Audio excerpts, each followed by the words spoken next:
Bonjour everyone, it is Sue with Sue Has Retired to France on a Shoestring. And I know many of you have been waiting for this video for some time, and I have been waiting to do it. So this video is going to explain how to bring your pet out of the United States and generally into another country, but more specifically into France. And also because I traveled on Air France, it is specific to Air France principles. However, they're probably very similar for a lot of other airlines. So you'll be able to at least use this video as a guide, and then you will definitely want to make sure that you connect with your own airline if it's not Air France, but also if it's not the same airport that I flew out of, which was Houston, Texas, in the United States. So I'll probably be looking down at my notes a lot because there's no way I can memorize all of this. And also, I will put links to all of the different websites that I can think of in the description below so that you will have that information to go by. The first thing you want to do is review the criteria for your country of departure and your country of destination for your pet. From here on out, I'm pretty much going to be talking about dogs, but I would bet it's probably fairly similar for other animals. So take that as you will, but this is my experience, so it feels more comfortable just to talk about dogs. You also want to make sure that you can take your pet into the country. For example, in France, you cannot bring in pit bull breeds or Staffordshire Terriers and 3 or 4 other dogs that I'm not as familiar with. I think that they are more common in other countries than the United States, but regardless, you're not going to get anywhere if you have one of those breeds. So you would have to stop your planning right there. Once you've cleared that hurdle, you're going to want to contact either your veterinarian, or if your veterinarian is not a USDA certified veterinarian, you will want to find one in your vicinity so that you can continue with them to make sure that you get the essential paperwork done in order to take your pet overseas. I started the process in January. I didn't have my visa until the end of March, but my target date for leaving the United States was the end of May. So I contacted my veterinarian, who was USDA certified, and set up appointments for my dogs in May so that they would be on the books and I wouldn't be caught at the last minute trying to get my dogs in a tight schedule. Wasn't quite sure how that was going to work. So make sure that you do that ahead of time if you have the availability to do so.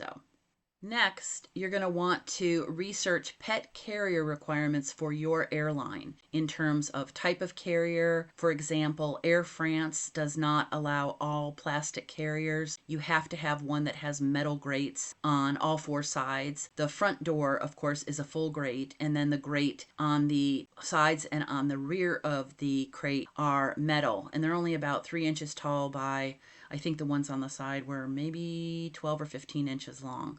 Enough so that the pet can have ventilation, but also can see everything around them. You want to measure your pet. You need to do this accurately so that you get a carrier that will be appropriate. There have been horror stories of people that thought that the carrier that they bought was appropriate, but if the animal cannot basically stand up, sit down, move around so that they can lay down and get comfortable, the crate is probably not big enough. Now with my dogs, the extra large crate was perfectly sized for my older dog Pippi. I got a large crate for my smaller dog Obi, but he chewed it up. He did not like it. It did not feel comfortable to him. He felt claustrophobic. So I ended up getting him an extra large crate as well. And he was absolutely fine with that. So if you have the time to do it ahead of time, or if you know your pet well, you might want to consider that. Now, I took my dogs as excess baggage, which meant that they were transported in the hold. Totally different ball game if you are bringing a pet in a carrier to sit with you on the plane. I can't speak to that because that's not my experience. You also want to write down the crate dimensions because the airline will ask you that, and the weight of the crate. And you can find that wherever you're buying your crate. It will either be on the packaging for the crate, or it will be, for example, I bought mine on Chewy online. It was easy to find it online. Next, you want to research flights that you are considering. For example, do you want a nonstop flight, or will you be having a layover someplace? makes a huge difference. I personally did not want to have a layover, so I chose a somewhat longer flight. I think it was 8.5 hours in total once we finally got in the air and then arrived in Paris. But apart from that, you are going to want to make sure that the flight you are selecting or your preferred flight has pet space available. Again, this applies to pets that are going to be traveling as excess baggage and not to pets that are going to be traveling with their owners in the cabin. But not all flights have pet space available. You definitely want to make sure that you contact the airline ahead of time, or you can go ahead and book a refundable flight, which of course costs more than the most economical flights, but then you run the risk of possibly not being able to bring your pets with you, and now you have a non-refundable flight. So it's always prudent to contact the airline ahead of time, and then if you choose to buy a non-refundable flight, then you are covered knowing that you can have your pets travel on the same flight with you. Regardless of how you book your flight, whether you do it online with a refundable ticket or if you contact them, make sure that your pets can fly with you and then buy a non-refundable ticket, you definitely want to call the airline immediately afterwards, now that you have your reservation or confirmation number, and go ahead and book space for your pets on that flight. Now, Air France did not require me to pay for those at the time of booking. I chose to go ahead and do it simply so I could get it done, make sure that that was all handled. I didn't want to spend extra time at the airport having to pay for them, not knowing what other kinds of things might crop up, and it was a smart decision. It was very, very busy when I got to the airport in Houston, and that would have probably for me been just one more layer of anxiety and stress. So it was a blessing for me to know that they were already paid for ahead of time. Again, you might not need to do that. This was Air France, and other airlines might have a different policy, so keep that in mind. Once you have all of this handled, you definitely want to buy some specific things for your pet carrier. First off, you want to have some sort of absorbent liner in the bottom. And many people purchase puppy pads and use double stick tape to tape those down. I chose to buy a roll of cat box liner, carpeting type of stuff from Walmart that I cut down to the size of each of the crates.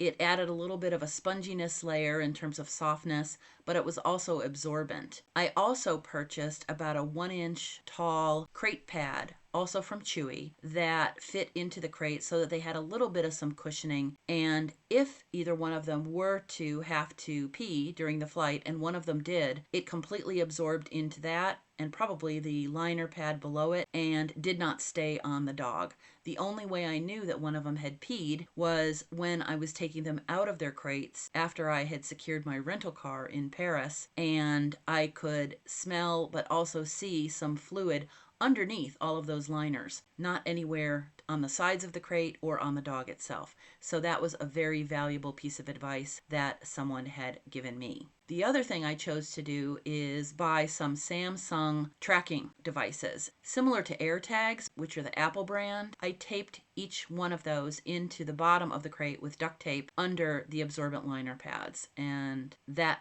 was perfectly fine with TSA.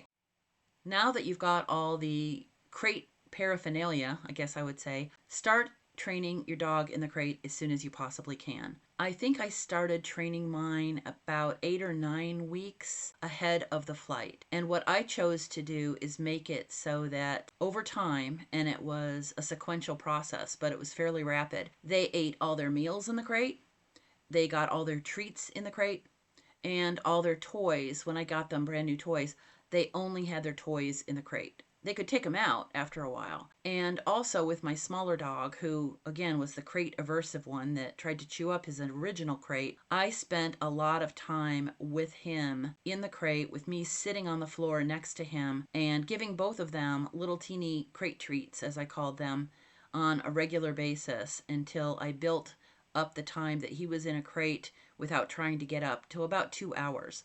I wish I had been able to spend a lot more time so that he could perhaps have stayed overnight in the crate, but it ended up to be not a problem after all. He did not try to get out of the crate at the airport. He did not try to get out of the crate at Houston on the way to Paris, nor did he try to get out of the crate for the first 45 minutes after we had arrived in Paris until after I had secured the rental car and we were in the parking garage. So that training paid off big time. Also, the crates come with two little plastic bowls that attach to the inside of the crate.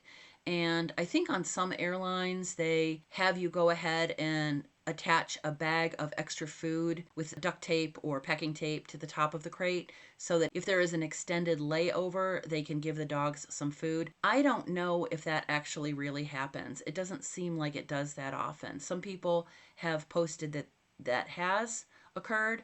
Other people say that they have attached food to the crate and it never got touched. So I think it really depends on the length of the layover, the staff on the ground at the airport where they are laying over. I did not attach any food because I was doing a nonstop flight, and so it was kind of a moot point. It was one more thing to probably get smashed or pushed off the crate or maybe even fall into the crate, which I didn't think was probably a great idea either, so I just didn't do it. But some of their treats in the training phase did go into those bowls, so they were used to them because they do have a purpose later on, and we'll talk about that when we get to it. Another thing that I saw online, which was a fantastic idea for my dogs, was that about 6 weeks ahead of time, I started blasting at high volume airport YouTube videos that were terminal noises, that were cargo hold noises, that were in-flight noises such as the dings when people connect with the attendant and want another beverage or something like that. All of the sounds that you will hear in an airport, all of the sounds that you'll hear in flight, and because they were traveling cargo, all of the rushing air noise basically that they would hear when they were in the hold. And I played that especially when I was going out to go grocery shopping or other things. But even when I was home, I would keep that on as often as I could and put on my noise canceling headsets because I did have it fairly loud. That paid off in spades. Neither dog was flipped out by all of the airport sights and sounds when we got to Houston, nor when we were in Paris. Not a peep, not a whimper. Neither one of them tried to get out of their crate or showed any anxiety whatsoever. So I think that that's really a valuable tool that you could consider using if you're training your dog or other pet to be in a crate for a long period of time. Another thing I did based on a tip was to add some taped on ID information for both of my dogs on the top of their crates. And I will pop those photos here for Obi. I had it in English and then I had another section in French, and I had both my US and my French phone numbers attached there as well. And once I got on the plane, I immediately told the people as soon as I was entering the plane door that I was traveling with two pets, two dogs, and that I was what my seat was, 33L, and if they could please let me know before we took off if the dogs had made it on board. And they did. And they also told me on the arrival end of it that the dogs had been offloaded off of the plane. So I think that goes a long way to ease your discomfort if you are traveling with a dog as excess baggage and they are down in the hold. So I've talked a little bit about anxiety and the fact that Obi was an anxious dog. So I chose, once he started eating up that initial crate, I got a prescription for trazodone from my veterinarian, and I started him with different doses of that to see what looked like was the correct dose for him to be chilled and relaxed, but not dopey and stoned. So I was able to pretty much figure that out, and the night before the flight, I gave him that dose about, I want to say about 10 o'clock at night, and then the next day about 11 o'clock in the morning. Other people have had luck with CBD oil or melatonin or other types of preparations for dogs, so whatever you feel comfortable with. Air France does not allow sedated dogs, and trazodone is an anti-anxiety drug. It's basically used for dogs that have issues with fireworks and loud noises and things like that. So it's basically a chill pill, not a sedative. I didn't want to do that anyway. The reason they don't want you to do a sedative is that even though the baggage hold is pressurized and temperature controlled, they still don't want to introduce anything into the equation where the dog, if it's anxious, might have some issues with breathing. And that's perfectly understandable, and I applaud that. Next, let's talk about this dreaded USDA paperwork and the timetable for that. You need to have your pet exam within 30 days of departure date. You don't have to do it within the 10-day window where paperwork is sent from your vet to the USDA. And we'll talk about that in a second. You can have that health exam for your pet anytime in the 30 days leading up to it. And then ideally your veterinary office will be filling out the appropriate paperwork for that country, in my case France, and just held on to it until it was time to submit it. Next, about 12 days before the travel date, I went online and I already had the accounts. But if you don't, you want to create a FedEx account and a UPS account so that you can compare prices for expedited shipping. Now, where I lived in rural Texas, I was not able to get UPS on the weekends, and I needed to have a Saturday delivery. So I did use FedEx. And once you create your online account, you tie it to a credit card, and then you can go ahead and you can purchase that label.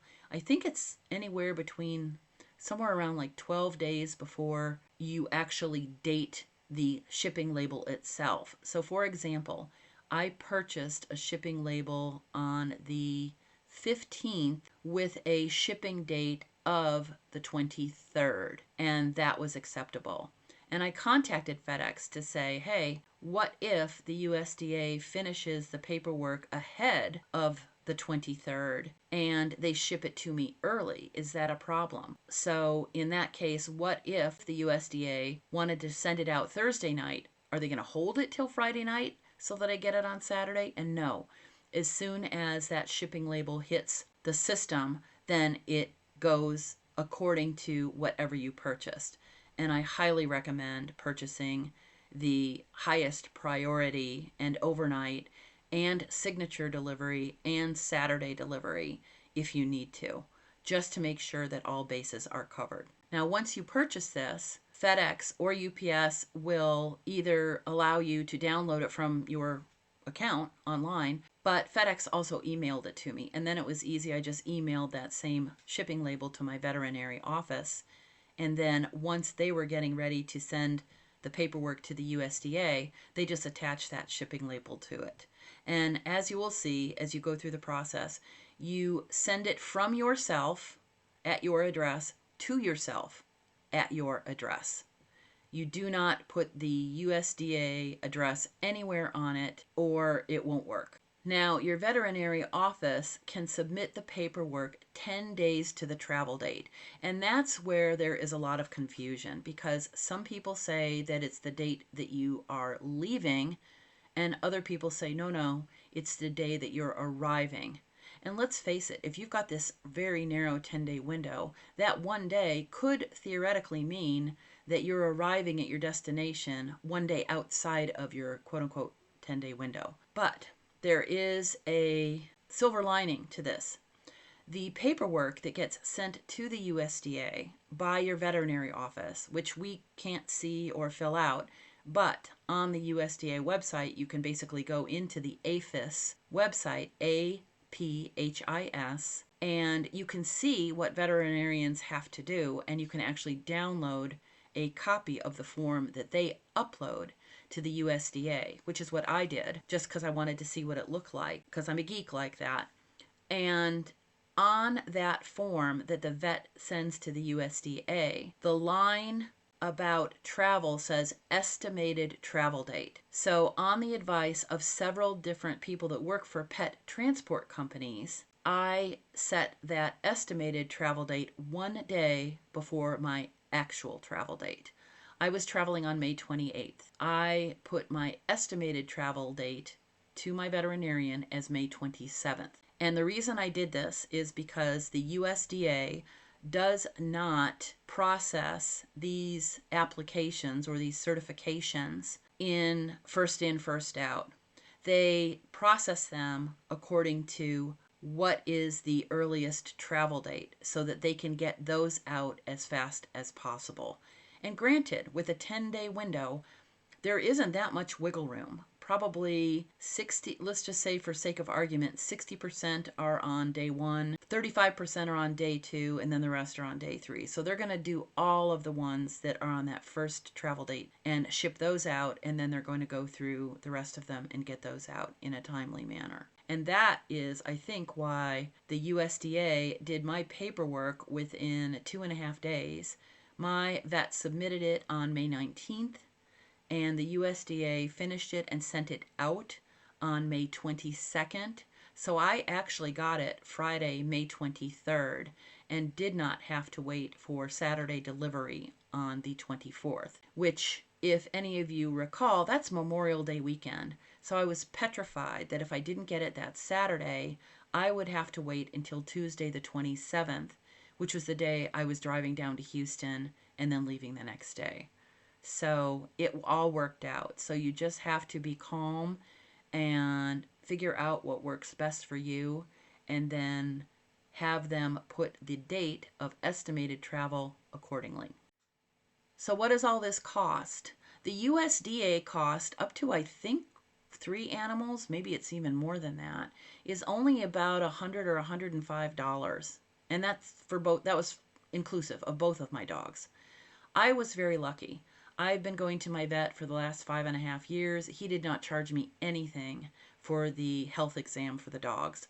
But most people, it sounds like the entire thing costs somewhere around $350 to up to $600, depending on if you live in a very high cost place of living. So make sure that you factor those costs into your travel budget as well.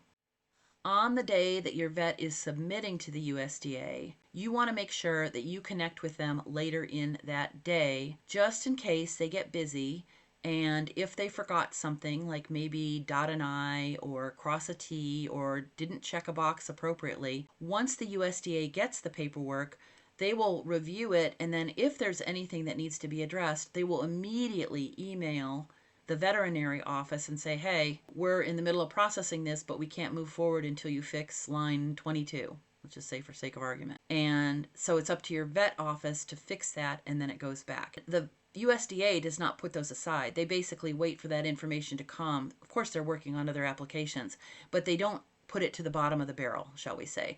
They immediately pick it back up as soon as your office, your veterinary office, has corrected or amended whatever needed to be. Doesn't happen that often, but a USDA employee that I spoke with on the phone told me that that was the best process, so that's what I did. I also chose to do something a little bit more special. On the day that my veterinary office was sending my paperwork to the USDA, I sent them pizzas for lunch so that they would remember me, they would have a free lunch, and they would be more inclined to make sure that the paperwork was done and done properly. I don't know if it helped, but it felt good to also buy them all lunch because they were all so helpful in the process. So keep that in mind, that you might want to do your veterinary office a little solid. Now, typically the turnaround for the USDA is 3 to 5 days. Again, mine was only 3 days. Let's see, Tuesday, Wednesday, Thursday. Yeah. So that was very lucky. Again, a USDA spokesperson, a different one, told me that the wait time was 4 to 5 days. That was in the middle of May. It might be very different right now because there are some airlines that will not fly pets in the summer if the air temperature and the ambient temperature is going to be higher than, I think, 85 degrees for an extended period of time, like 3 or 4 hours. They just don't want pets sitting in a non-air conditioning area of the airport before they get boarded being that hot. Check with your airline if you are planning on traveling during the summer or from an area that has excessive summer heat. The paperwork that you receive back from the USDA has a raised seal, an initial of the person who processed it, and a documentation number. And what you will want to do is make sure that you make at least one extra copy of this to bring with you to the airport. And I made 2 extra copies. I will need to bring one of those copies, as well as the original, to my veterinarian here in France. I have the appointment actually set up for the 17th of June, and they might want to keep one of those in their files. So I definitely don't want them to keep the original. You will also need this at the airport to check your dogs in, and you might also want to make sure that with that paperwork you bring copies of your pet vaccination records.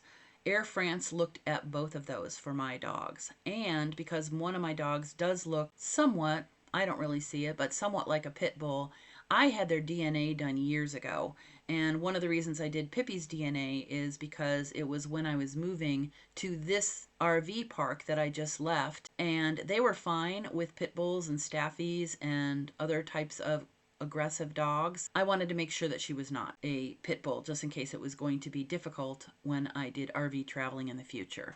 So I just happened to have that with me as well. So if you have your dog DNA results, I would put that in the packet. Why not?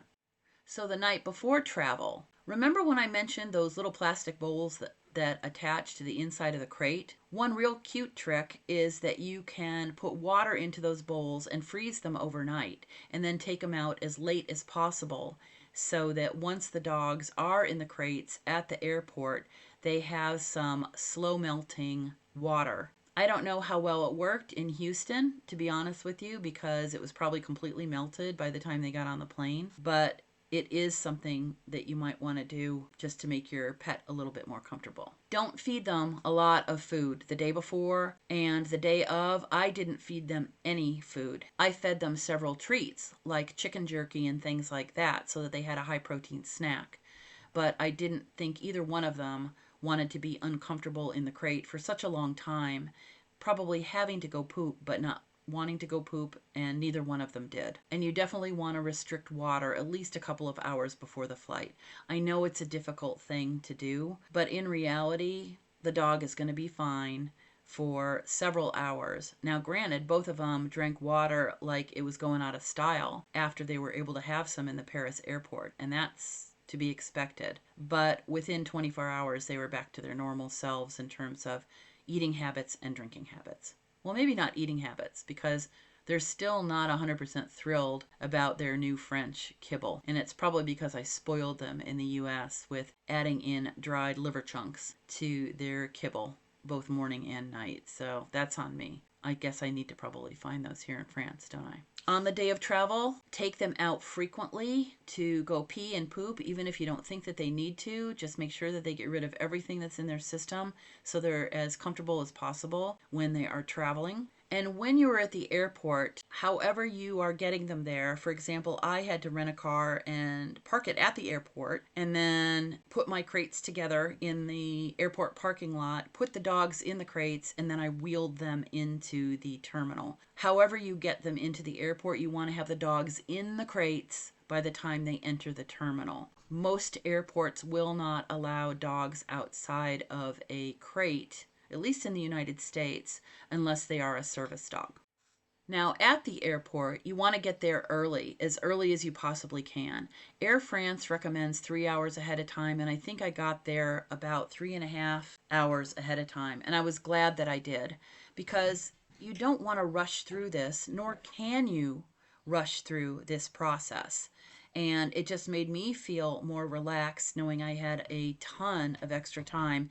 And I think that confidence and calmness that I exhibited probably was picked up by the dogs, and that's why they weren't nervous at all either. Now, for Air France, pet check-in for excess baggage or the hold is at the regular check-in counter.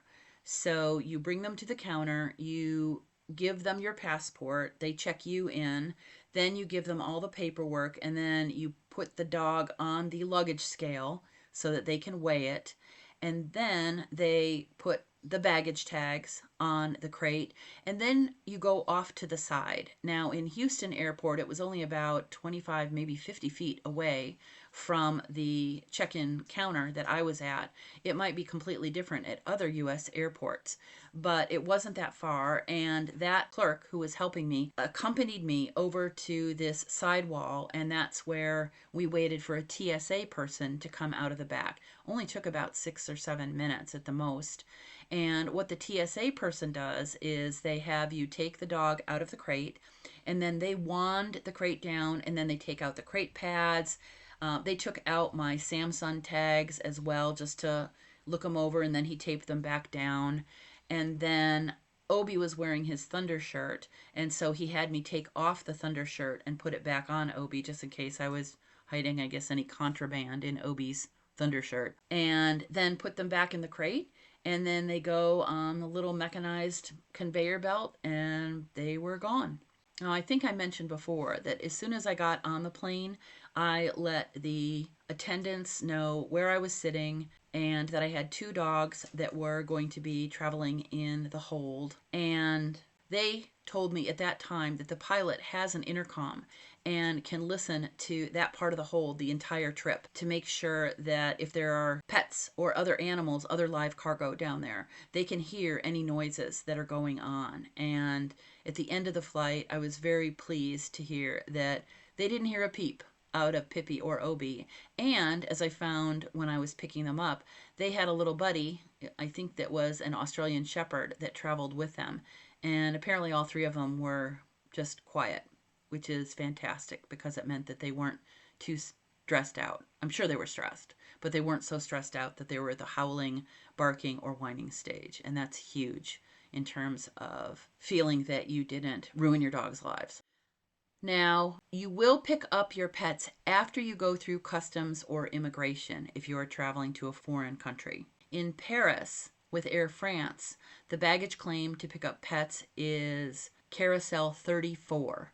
And they do have staff there that stay with the live cargo, with the dogs, until the owners come and pick them up. And they also helped me put their crates onto luggage carts, which was a godsend. And lastly, everybody wants to know, myself included, I was so curious about it ahead of time, absolutely no one looked at all that documentation paperwork on the back end. Supposedly, the idea is that they get checked in on the front end, and then somebody on the back end has to sign it and date it, and who knows what else. But they don't. And it sounds like 99.9% of the time they don't. So don't take that they won't do that with your pet. But I think that the process is so rigorous on the front end, and things are just so busy and haphazard on the back end. If you ever think of what it's like when you get off a plane, even if you're going through customs, you're going through a process, and then basically you go to the baggage claim and it's free for all. So the likelihood that they would have somebody that was stationed there for just 2 of my dogs and then that 1 other dog is probably not the best use of airline personnel when you have all sorts of other things going on. So from that point on, I just wheeled the dogs to my rental car counter, got the rental car, put them in. Now, I did leave my crates in the parking garage. Air France broke the handle off of one of the crates, and the other handle on that same crate was pretty much halfway hanging off. The other crate was perfectly fine, but the other crate is where the dog, I don't know which one because I'd kind of ripped off the labels at that point in time, had peed. So I just thought, you know what? I'm just not even going to bother with this. So I hope that they recycled those or gave them to an organization that can use them. But at that point in time, they had served their purpose. I was exhausted. I knew there was no way they were going to get back in those crates come hell or high water. And it was time to go and start our new life. So that's it. That's pretty much it. If you've got any questions, please don't hesitate to put them in the comments. I hope I haven't forgotten anything, but if I have, I will do an add-on to this. And I'm wishing you all a bonjour, a bonsoir. Take care of yourself. Give your dogs and cats a boop for me. I'll see you again soon. And au revoir.